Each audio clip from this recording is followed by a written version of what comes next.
का सबसे पहले शुक्रिया कि आप लोगों के बीच में आने का मौका दिया, क्योंकि लखनऊ दिल्ली के कार्यक्रमों में पहुंचना हो जाता है, लेकिन आप लोगों से मुलाकात करवाई इसके लिए बहुत बहुत शुक्रिया। आप लोगों को ये पता है कि किसकी जयंती मनाने के लिए यहाँ इकट्ठे हुए हैं? किसकी जयंती मनाने के लिए इकट्ठे हुए? किसकी?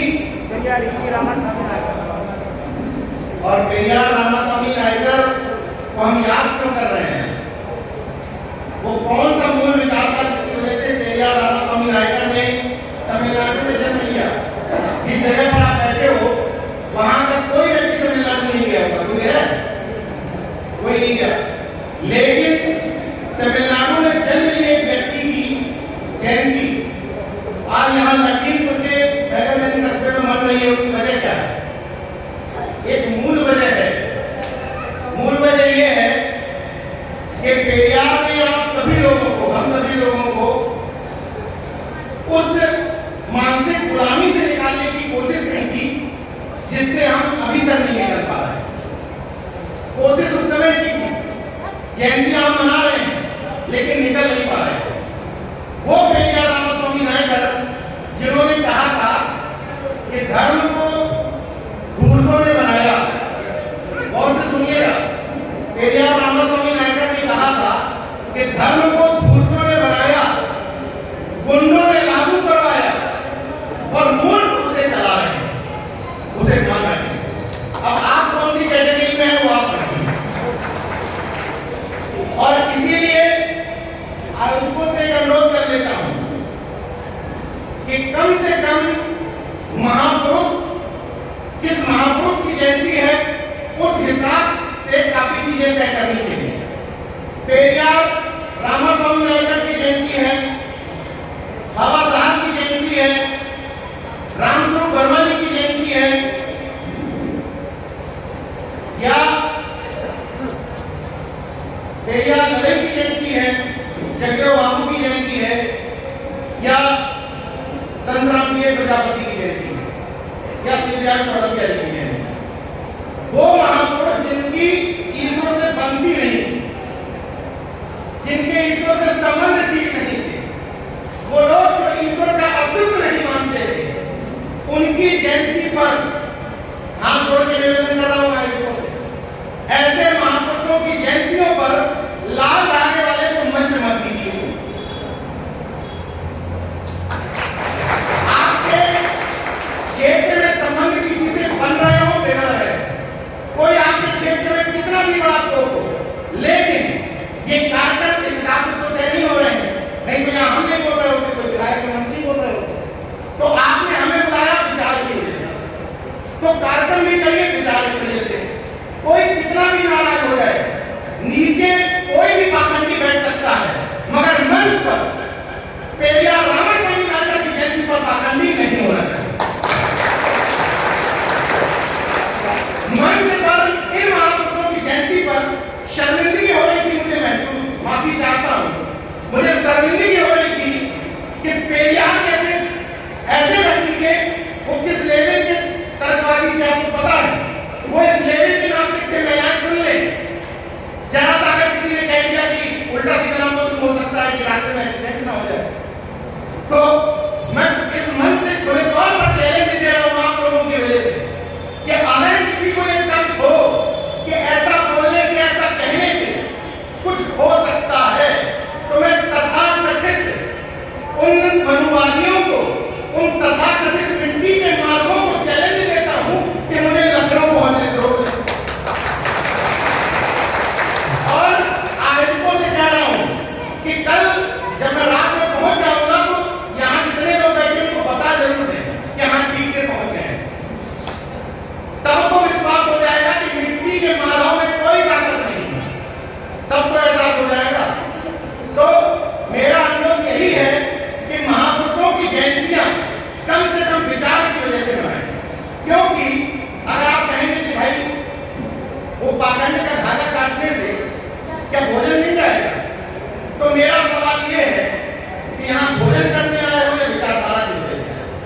जितने भी नारियल के उनके जंगल थे।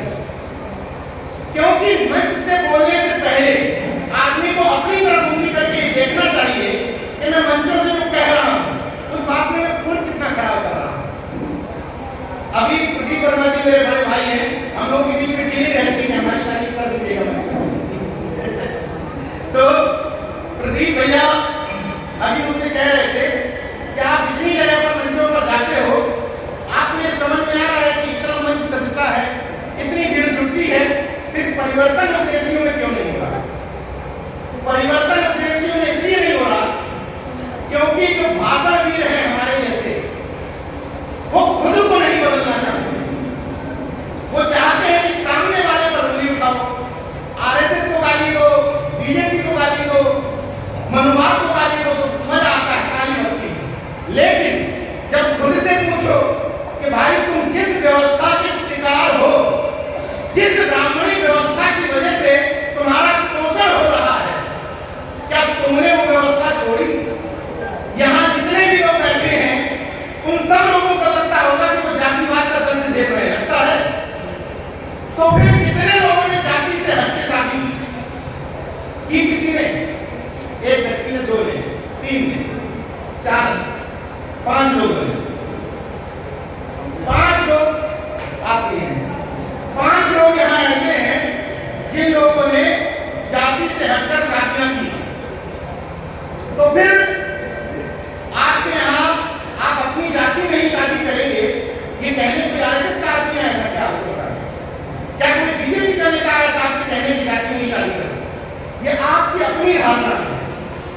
इसलिए मेरा एक अनुरोध है कि बीजेपी, आरएसएस, मनुवाद और ब्राह्मणवाद को गाली देने से पहले हम सब खुद से सवाल करें कि हम कितने सक्षम हैं। कोई कम सक्षम है हमारा भाई, कोई ज्यादा सक्षम है, तो जो जितने लेवल का सक्षम है वो अपने से सवाल करें कि हम अपनी औकात के मुताबिक इस बदलाव की मुहिम में भागीदार है कि नहीं। कि खुद से सवाल करना पड़ेगा। दूसरा कोई कांसीराम तो पैदा नहीं हो रहा, दूसरा कोई बाबा साहब भी पैदा नहीं होगा, दूसरा कोई पेरियार भी पैदा नहीं होगा, दूसरा कोई ज्योतिबा फूले भी पैदा नहीं होगा। तो हमें अपने बीच में से ही ऐसे लोगों को ढूंढना है और आगे बढ़ाना है। एक बड़ी हैरत की बात बताता हूं आपको। कृष्ण जन्माष्टमी जो होती है, कृष्ण जन्माष्टमी, उसकी कोई तारीख तय नहीं होती है। दीपावली की कोई तारीख होती है? नहीं होती, तिथि के हिसाब से होती है, हर साल बदलती है। दशहरे की हर साल बदलती है। लेकिन पेरियार रामास्वामी नायकर ने जब जन्म लिया तब सितंबर का महीना चलता था, तो फिक्स है कि 17 सितंबर को जन्म हुआ था। इन पाखंडियों को ये कैसे पता कि विश्वकर्मा का जन्म भी 17 सितंबर को हुआ था? सारे तीज त्योहार मन रहे हैं तिथि के हिसाब से, एक साथ हर साल बदलती है तिथि। विश्वकर्मा जयंती की तिथि क्यों नहीं बदलती? कहीं पर भी उल्लेख मिलता है कि किसी उसमें इतिहास में कहीं जिक्र मिलता हो, किसी किताब में मिलता हो कि विश्वकर्मा का जन्म हुआ था? मैं किसी पौराणिक चरित्र पर, पौराणिक पात्र पर सवाल नहीं उठा।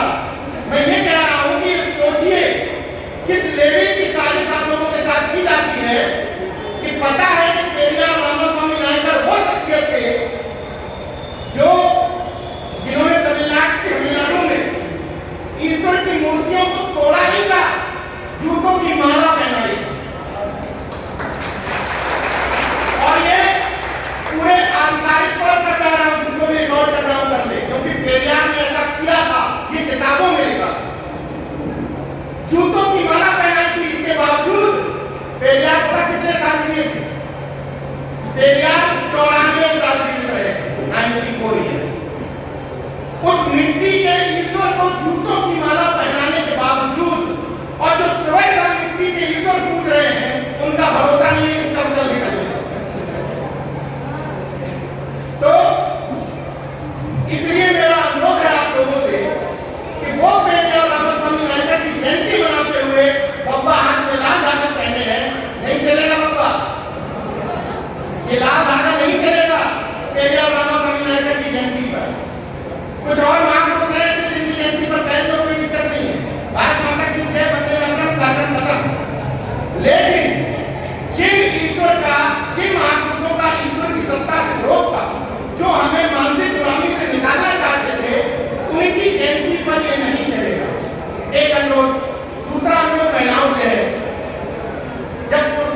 हटेंगे, वो उनके सामने पर्दा करेंगे। कौन करता है? पुरुष करते हैं। पुरुष करते हैं क्या? महिलाओं की दुश्मन खुद महिला। जब किसी बहू को कहो कि तुम्हारे साथ ऐसा कर रहे हो, तो बहू को बड़ा कुछ गर्व महसूस होता है कि हमारी सास के लिए वो दिया। लेकिन जब वही बहू सास बनती है तो वो भी अपनी बहू के साथ ऐसा ही करती। तो अगर मानववाद लाना है तो मानववाद केवल पाखंड के विरोध में नहीं है, मानववादी व्यवस्था अपने घरों में भी पैदा करना है और बहू को बेटी का दर्जा देना है और बहू की जिम्मेदारी है कि अपनी सास को मां का दर्जा देना। ये मानववादी व्यवस्था है। क्योंकि महिलाएं आई हैं, ठीक ठाक संख्या में, कैसे भी आई, कैसे लाएंगे वो अलग विषय है। लेकिन आप लोग आई हो तो आप लोगों से अनुरोध है कि इस कार्यक्रम से कुछ लेकर के जाओ। एक दिन में समाज नहीं बदलता, एक दिन में घर नहीं बदलता। मुझे भी अपना घर बदलने में समय लगा, लेकिन इतना अनुरोध है कि आज के बाद रिश्ते की दो महिलाओं में ऊंच नीच का भेदभाव करना, कि एक नीचे बैठेगा एक ऊपर बैठेगा। यही ऊंच नीच का भेद जब जातियों में होता है तो बुरा लगता है, और जब घर में करते हैं तो गर्व महसूस होता है। बाहर निकलना पड़ेगा ना। इसलिए मैं कह रहा हूं कि सामंती और मनुवादी व्यवस्था हम खुद अपने दिमाग पर लाते हैं। अब कोई हमें लगवाए नहीं। जो लोग मंच पे कार्यक्रम कर रहे थे उन कलाकारों को साधुवाद देता हूं, बहुत अच्छा अभिनय किया उन लोगों ने, मगर अब इसकी जरूरत नहीं है। जो अभिनय आपने करवाया ये मनुस्मृति कहती है और हम संविधान के वारिस हैं। किसी की हैसियत है, किसी की हैसियत है पूरे लखीमपुर खीरी में कि किसी ने उसके साथ ऐसा बर्ताव करते हैं। किसी की हैसियत में मेरे सामने जाओ, मैं लड़ने के लिए सबसे पहले तैयार रहूंगा। आप लोग संविधान की बदौलत हो, मनुस्मृति की बदौलत नहीं हो। संविधान को मानने वाले व्यक्ति के साथ ऐसा बर्ताव, आपको ये बताने की जरूरत है कि आपके शूरवीर और योद्धा शिवाजी महाराज की सेना में सबसे पहले लड़ने वाले योद्धा महासैनिक थे, जिस जाति से बाबा साहब आते थे। आप लोग उनकी संतानें हैं, हम उनकी संतानें हैं। हम लोग उनकी उन सम्राट अशोक की संतानें हैं जिन्होंने पूरे भारतवर्ष में चक्रवर्ती सम्राट की उपाधि पाई। हम लोग उनकी उन साहू जी महाराज की संतानें हैं जिन्होंने अपने राज्य से ब्राह्मण पुरोहितों को बाहर निकाल दिया था। हम लोग उनकी संतानें हैं जिन्होंने भीमा कोरेगांव में चंद मुट्ठी भर लोगों ने भेदभाव को हरवा दिया था। और आपकी संतानें इस तरह काम नहीं करती। बदलते वक्त के साथ बदलने की जरूरत है, बदलते वक्त के साथ रोने पीटने की जरूरत नहीं है। संविधान की ताकत दिखाने की जरूरत है और लड़ने की जरूरत है। सामने वाले को ये उंगली दिखाने की जरूरत है कि अगर छेड़ोगे तो छोड़ेंगे नहीं। ये है वक्त। अब किसी से लड़ना नहीं है, किसी से झगड़ना नहीं है, बेवजह किसी से विवाद नहीं करना है, मगर कोई उंगली करेगा बेवजह तो संगठित होकर के पूरा जवाब देना। जब संविधान की ताकत आपको मिली हुई है तो क्यों ये दिखावा कर रहे हो कि हमारे साथ ऐसा बर्ताव होता है? यहां बैठे हुए किसी शख्स के साथ ऐसा होता था क्या? क्यों उन बातों को बता रहे हो कि हम इतने गिरे हुए हैं? हम इतने गिरे हुए नहीं है, हम ये है। आज का बहुजन ये है, आज का बहुजन ये है जो लड़ता है कोर्ट में, जो लड़ता है मीडिया में, जो लड़ता है संगठन बना करके आपकी जमीनी की तरफ लड़ाई लड़ता है। हमें बताना है कि आज का बहुजन लड़ने वाला योद्धा है, निरीह और गिरा हुआ प्राणी नहीं। हमको अपनी मेंटालिटी में बदलाव लाना है, क्योंकि जब तक बच्चों को ये दिखाते रहोगे तब तक वो विद्यालय में स्कूल के पीछे वाली बेंच पे जाके बैठता रहेगा। और अगर उसको ये कॉन्फिडेंस उसमें पैदा करना है कि वो जाकर के पहली सीट पर बैठे, तो उसको बताना पड़ेगा कि तुम्हारे पूर्वज योद्धा थे। यहाँ बैठा हुआ कोई शख्स, किसी भी जाति से आने वाला व्यक्ति, क्योंकि मुझे पता है यहाँ सभी बहुजन बैठे हैं, यहाँ किसी भी बहुजन समाज से आने वाला कोई ऐसा व्यक्ति नहीं है जिसके पुरखे परदादा बाबा से लेकर और पुरखे राजा महाराजे ना रहे। कोई ऐसा नहीं है। कोई एक वंश बता दो जिसमें मैं ना गिना दूं कि कितने राजा पैदा हुए। जिस समाज में आप कहो सब आप लोगों के पुरखे सब के राजा महाराजा थे। लेकिन अगर हमारी वर्तमान परिस्थितियां किसी साजिश की वजह से, किसी षड्यंत्र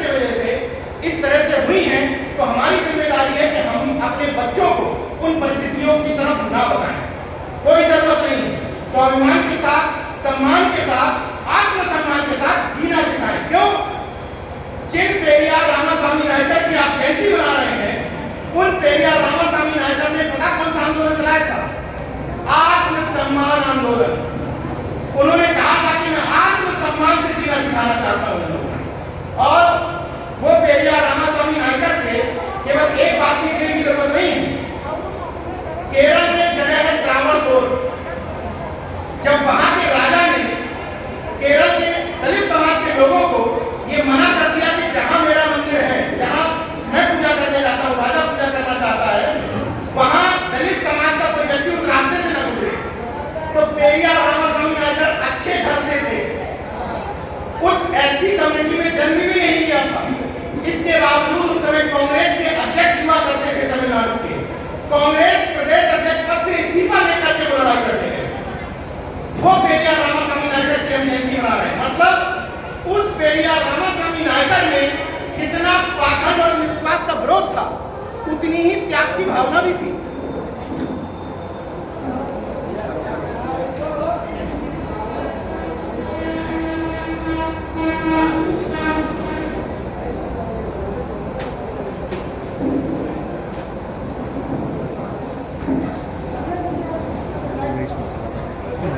टाइम मिला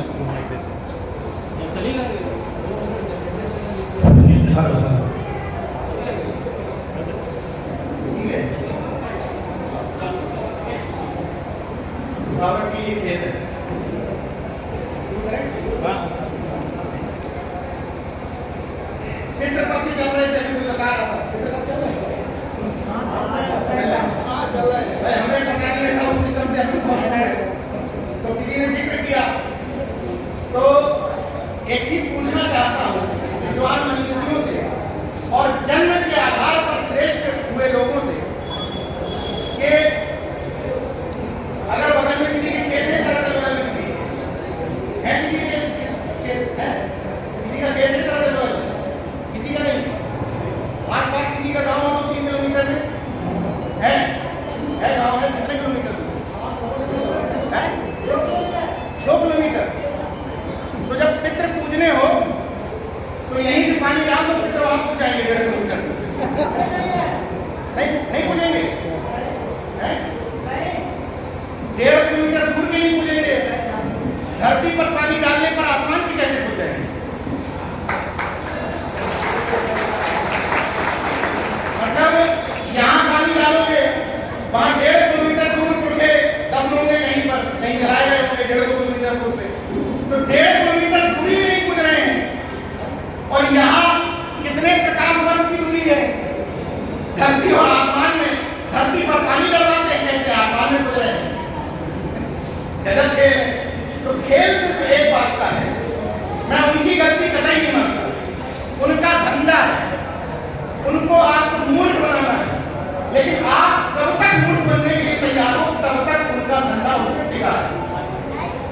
उनका धंधा है, मुझे कोई आपत्ति नहीं।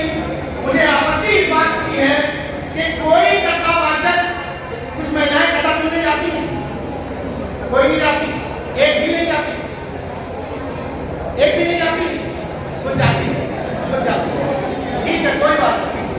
तो जो महिलाएं उन धूर्त कथावाचकों को सुनने नहीं जाती, उनसे अनुरोध है कि अपने अगल बगल में समझाएं।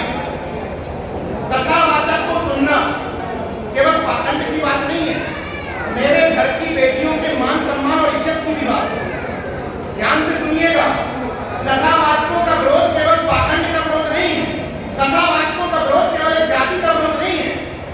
इसलिए मना कर रहा हूं क्योंकि ऐसी खबरें आती हैं कि वही कथावाचक आपके घरों में रुके और बेटियों के साथ गलत हरकतें हैं। इसलिए कथावाचकों को सुनना और कथावाचकों को से आत्मीयता बढ़ाना और उनको घर पर लाना हमारे घर के लिए भी खतरा है, घर के मान सम्मान के लिए। इसलिए जो महिलाएं हैं उनकी तो बहुत सारी उम्र गुजर गई, लेकिन इन जैसी बच्चियों को और इन छोटे बच्चों को, इनको कम से कम पाखंडी मत बनाओ। इतना तो कर सकते हैं भाई। खुद के दिमाग में समझ में नहीं आ रहा कि हम 40 साल से 45 साल से 50 साल से जो कर रहे हैं, आपकी एक बात सुन के कैसे बदल जाए? ना बदलो, बच्चों का भविष्य बनाओ और बच्चों को समझाओ कि कथावाचकों को नहीं सुनना है, किताबें पढ़ना है और स्कूल में जाना है। क्योंकि कथावाचक क्या बताते हैं? राम के बारे में, और कथावाचक क्या बताते हैं कि ब्राह्मण श्रेष्ठ कैसे हुआ, ये बताते हैं। तो अगर कथा नहीं सुनोगे तो बच्चों को ये नहीं बता पाओगे कि राम का जन्म कब हुआ, राम कहाँ पैदा हुए, मंदिर कैसा बना और ब्राह्मण कैसे श्रेष्ठ हुए, यही तो नहीं पता चलेगा बच्चों को। लेकिन बच्चों को तथागत बुद्ध की कथा और बाबा साहब की कथा और हमारे जैसे मूर्खों की कथा सुनवा दोगे तो बच्चों को ये पता चल जाएगा कि विद्यालय जाने से क्या मिलता है।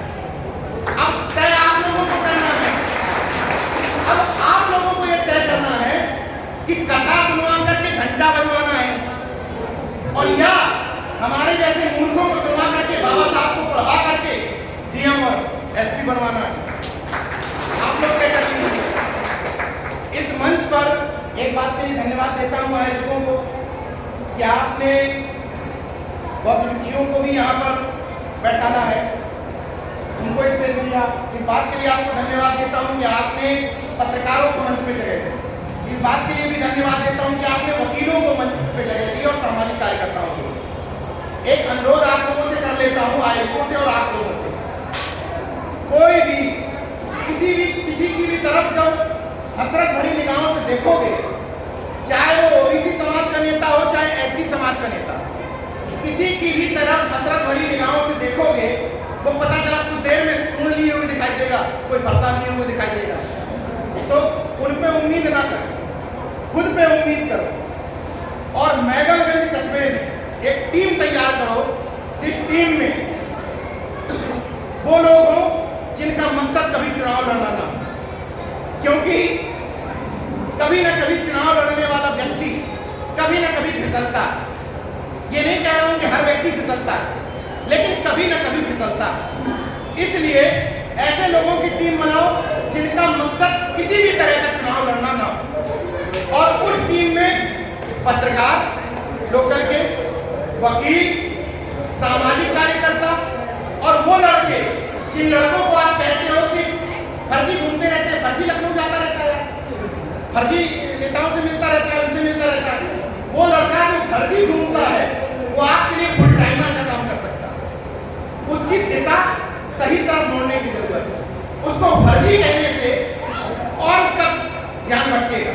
उसको कहो तुम बहुत काम के हो, मतलब उस कट्टे को, उस तमंचे को तोप बनाना है, ये आपकी जिम्मेदारी है। अपने भाई हम आज भाषण देके निकल लेंगे, कुछ 4 लोग नंबर ले लेंगे, उनमें से कुछ फोन करेंगे, किसी के उड़ जाएंगे, किसी के नहीं उड़ेंगे। तो आप सबकी दिशा, मंच पर बैठा हुआ कोई व्यक्ति, भाषण देने वाला कोई नहीं बदल सकता। आप सबकी दिशा बदलने के लिए आपको अपने बीच का आदमी चाहिए, लेकिन शर्त है कि वो चुनाव लड़ने वाला नहीं है। ऐसा नहीं कह रहा कि चुनाव लड़ने वाले लोग दिशा नहीं बदलते, मगर उनकी मजबूरी होती है कि हमारा नेता ही फरसा पकड़े यार, हम क्या कर दे, हमारी बहन जी इसमें पकड़ ली है, हम क्या कर लें, हमारे फलाने माना दल वाली हम क्या कर लें। तो वो वहां से पहले इग्नोर नहीं करना है, अच्छे लोगों को जोड़ के चलना है, लेकिन जो कोर ग्रुप हो वो काले कोट वाले होने चाहिए। 5 काले कोट वाले, 5 वकील अच्छे लड़ने वाले, अगर आपने इस तरीके से क्षेत्र वाइज तैयार कर लिए और उनको पत्रकारों का घोल पिला दिया, उसमें सामाजिक कार्यकर्ता घुसेड़ दिए, जब थाने पर पहुंचेंगे ना तो छोटी मोटी समस्या ऐसे निपटा भाई। गांव भर में, गांव बहुत सुनिएगा, गांव भर की असली समस्या, जहां जितने लोग बैठे हैं, किसी को 100 करोड़ का 200 करोड़ का ठेके की जरूरत नहीं है, किसी की उम्मीद नहीं है। आप लोगों को सबसे बड़ी समस्या क्या होती है? छोटे छोटे झगड़े हो गए, किसी को किसी झगड़े में थाने पे बैठा लिया, 24 घंटे से बैठा ले, 48 घंटे से बैठा ले, कोई सुन नहीं रहा। इन सब समस्याओं के लिए ये वाली टीम काम करेगी, क्योंकि चुनाव लड़ने वाला ये भी ध्यान देगा कि इनका कर देंगे तो वो वोट नहीं देंगे, और इनका कह दिया तो वो वोट नहीं देंगे। इसलिए ऐसे लोगों की टीम तैयार करिए, पत्रकारों को, वकीलों को, सामाजिक कार्यकर्ताओं को इज्जत देना शुरू करिए। सामाजिक कार्यकर्ताओं को हम 2 दर्जे का आदमी समझते हैं, और वो व्यक्ति जो आपके वोट से, आपके नोट से महल बनवा लेता है, उसका सम्मान करते हैं।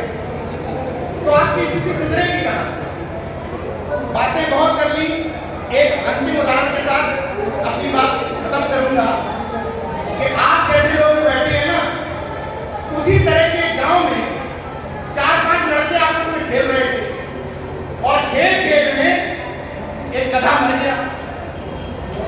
तो लोग पंडित जी के पास पहुंचे, तो पंडित जी बोले गधा मर गया है, 50 किलो घी लगेगा,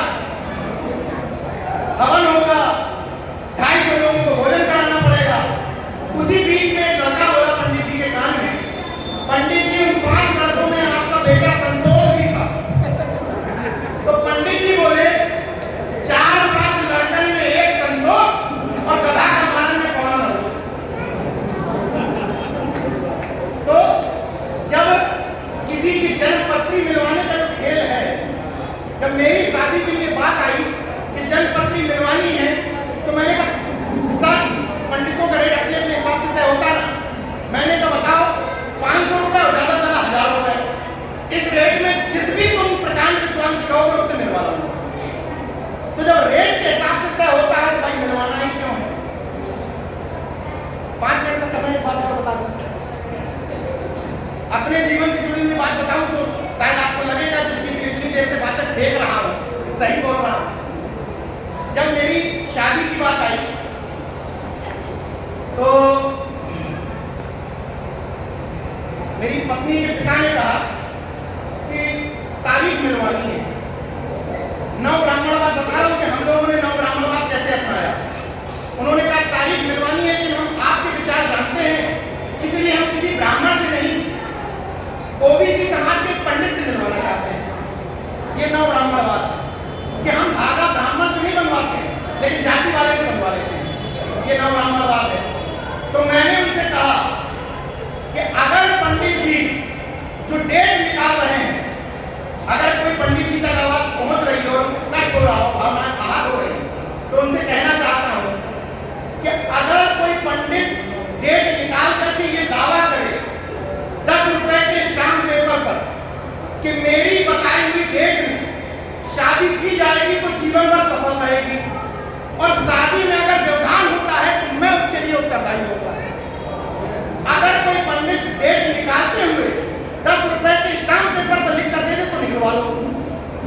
मैंने अपने ससुर साहब से भी यही कहा, तो बोले बेटा ये कैसे होगा।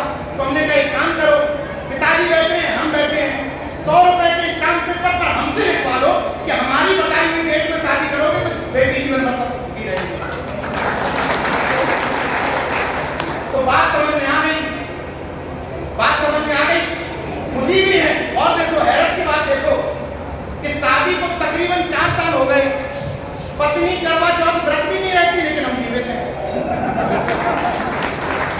मतलब मुझे खुद आश्चर्य होता है कभी कभी कि जीवित कैसे है, मतलब बिना करवा चौथ के जीवित हूँ।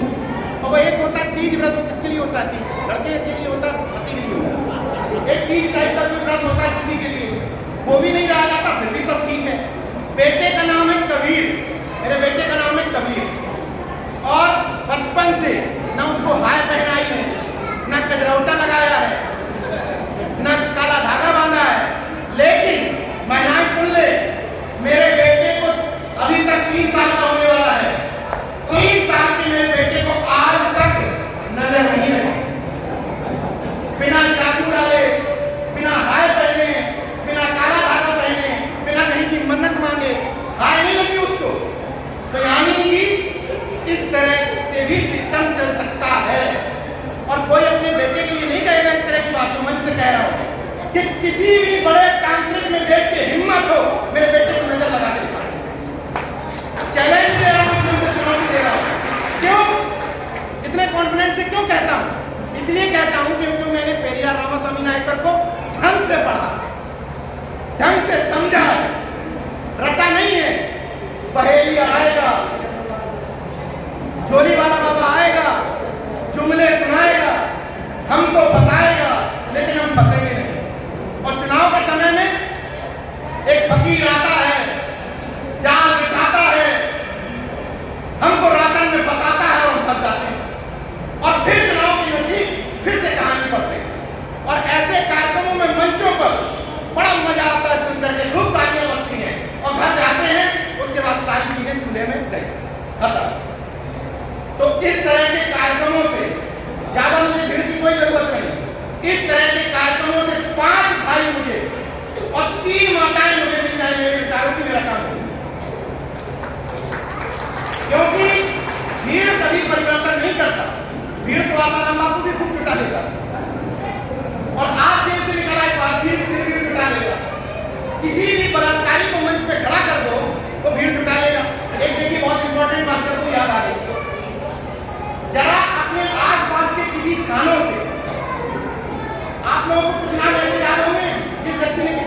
कि कोई बलात्कारी, कोई मर्डर ऐसा हो जो ईश्वर को ना मानता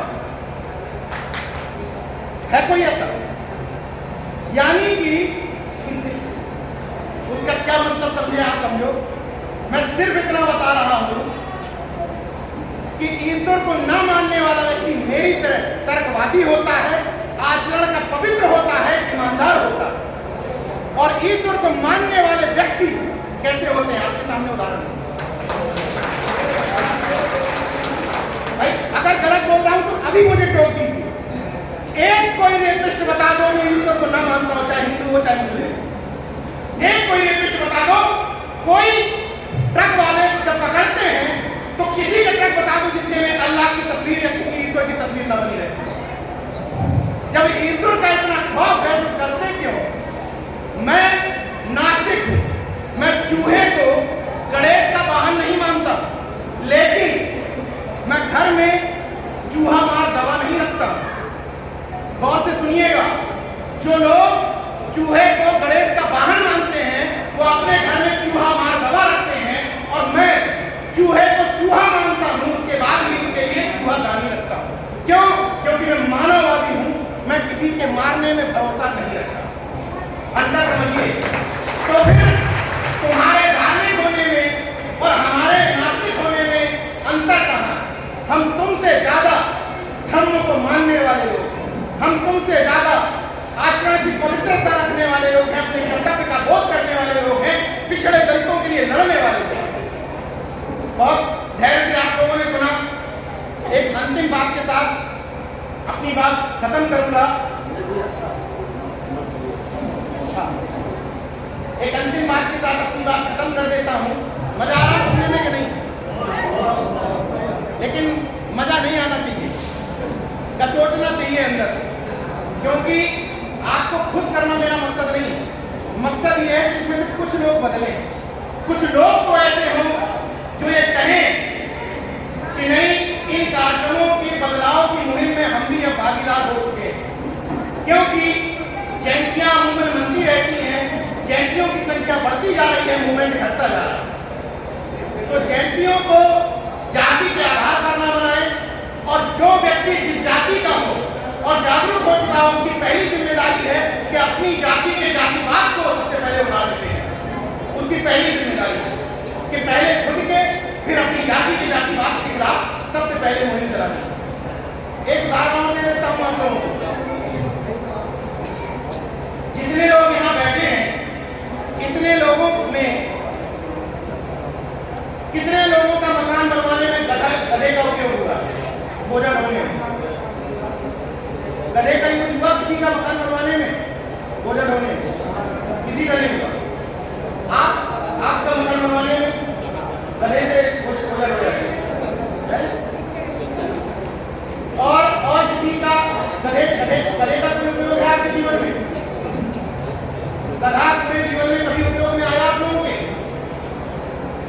नहीं आया। मतलब कभी ईंट लादने में, पत्थर लादने में, बालू लादने में गधे का कोई उपयोग नहीं हुआ। बात नहीं पसंद। यहाँ पे गधा चलता नहीं, यहाँ पे गधे से काम नहीं होता। अच्छा, गधे से नहीं होता तो ये कहानी आपके लिए नहीं। बैल से क्या होता है? बैल से अच्छा, बैल से होता है। बैल से होता है। बैल से बोझा ढोया गया है। चलो बैल जोड़ लेते हैं, पहले बता देते हैं आप। तो बैल कितने लोगों के काम में आया जीवन में? ये आपके काम ठीक है। तो बैल बहुत लोगों के काम में आया। और हाथी कितने लोगों के काम में आया? हाथी किसी के नहीं आया है? और पूजनी कौन है? बैल के हाथी। आपके तथाकथित धर्मशास्त्रों के हिसाब से बैल ज्यादा पूजनीय है कि हाथी? हाथी है। बैल कम से कम 80% लोगों के काम में आया। वैसे ही जिन क्षेत्रों में गधा चलता है, उन क्षेत्रों में 80% लोगों के गधा काम में आता है घर बनवाने में। लेकिन गधा और बैल को क्या माना जाता है? बैल बुद्धि, जड़ बुद्धि, और गधे को क्या कहा जाता है? निकृष्ट जानवर। क्यों कहा जाता है? उसकी वजह समझिए। हाथी से तुलना कल्पना करिए एक ऐसे मानव की है, एक ऐसे स्ट्रक्चर की जो हाथी की तरह तुलतुल शरीर का हो, बहुत खाता हो और आपके जीवन में किसी काम का ना हो, वो आपके लिए पूजनीय है।